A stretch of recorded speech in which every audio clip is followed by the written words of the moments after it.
भारत एक ऐसा देश है जो विविधता और भौतिकी सौंदर्य के साथ साथ धार्मिकता की अमूल्य धरोहर का भी देश है।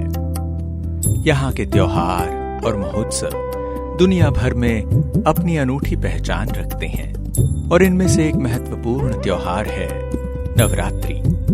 नवरात्रि भारतीय समाज के लिए महत्वपूर्ण है।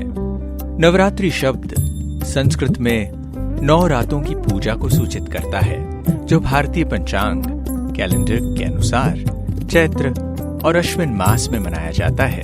ये पूजा माँ दुर्गा के 9 रूपों के पूजा के रूप में होती है और नवरात्रि को चैत्र नवरात्रि और अश्विन नवरात्रि के रूप में मनाया जाता है। इस अवसर पर माँ दुर्गा की पूजा का आयोजन किया जाता है, जिन्हें देवी के 9 अद्वितीय रूपों की पूजा के रूप में प्राप्त किया जाता है। यह 9 रूप शैलपुत्री, ब्रह्मचारिणी, चंद्रघंटा, कुष्मांडा, स्कंदमाता, कात्यायनी, कालरात्रि, महागौरी और सिद्धिदात्री हैं।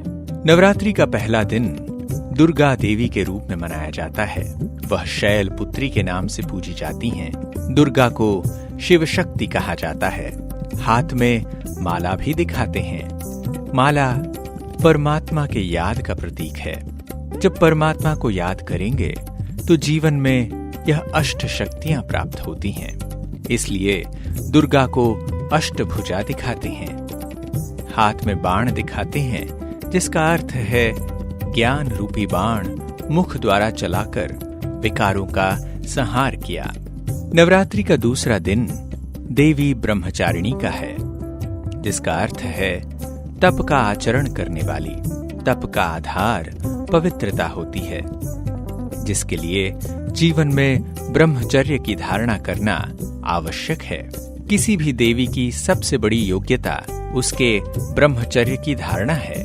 इस देवी के दाहिने हाथ में जप करने की माला और बाएं हाथ में कमंडल दिखाया जाता है। माला अर्थात 108 श्रेष्ठ देवी देवताओं में शामिल होने का पुरुषार्थ करना और कमंडल प्रतीक है दिव्य गुणों व शक्तियों की धारणा का। नवरात्रि के तीसरे दिन देवी चंद्रघंटा के रूप में पूजा की जाती हैं। इस देवी के मस्तक पर घंटे के आकार का अर्धचंद्र, 10 हाथों में खड्ग, शस्त्र, बाण इत्यादि धारण किए दिखाए जाते हैं। चंद्रघंटा देवी की सवारी शक्ति का प्रतीक सिंह है, जिसका अर्थ है शक्तियां। देवियां अष्ट शक्तियों के आधार से शासन करती हैं। नवरात्रि के चौथे दिन देवी कुष्मांडा के रूप में पूजा की जाती है।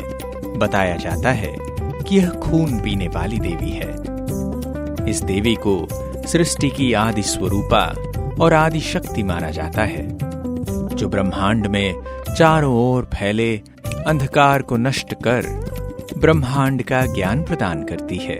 इनकी 8 भुजाओं में क्रमशः कमंडल, धनुष, बाण, कमल पुष्प, अमृत कलश, चक्र, गदा और माला दिखाई जाती है।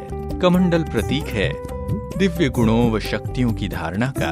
बाण प्रतीक हैं श्रेष्ठ संकल्पों का।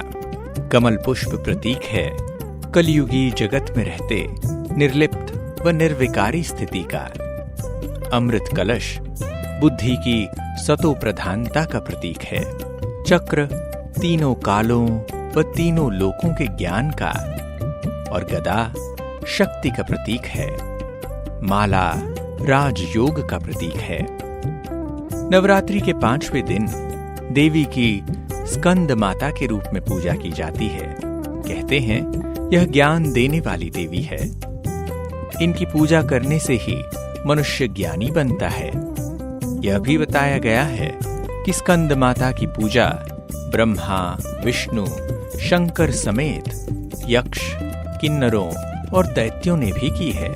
नवरात्रि के 6वें दिन देवी की कात्यायनी के रूप में पूजा की जाती है।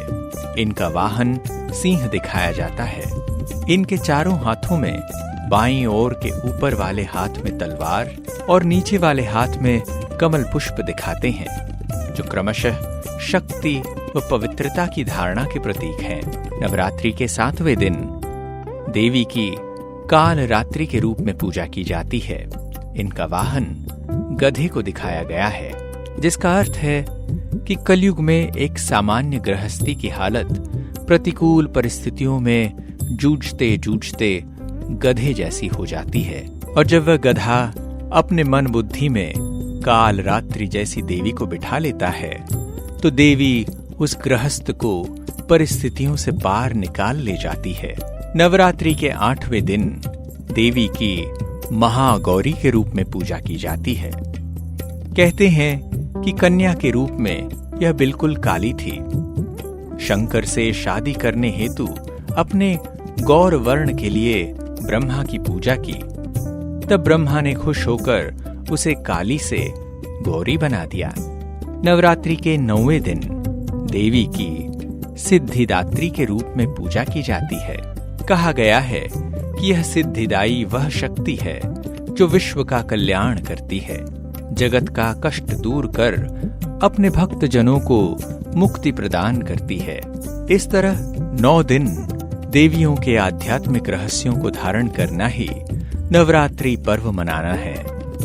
वर्तमान समय स्वयं निराकार परमपिता परमात्मा इस कलयुग के घोर अंधकार में माताओं कन्याओं द्वारा सभी को ज्ञान देकर फिर से स्वर्ग की स्थापना कर रहे हैं। परमात्मा द्वारा दिए गए इस ज्ञान को धारण कर अब हम ऐसी नवरात्रि मनाएं जो अपने अंदर रावण अर्थात विकार हैं वह खत्म हो जाए, मर जाए। इसलिए हे आत्माओं, अब जागो। केवल नवरात्रि का जागरण ही नहीं करो, बल्कि इस अज्ञान नींद से भी जागो। यही सच्ची सच्ची नवरात्रि मनाना और जागरण करना है। ओम शांति।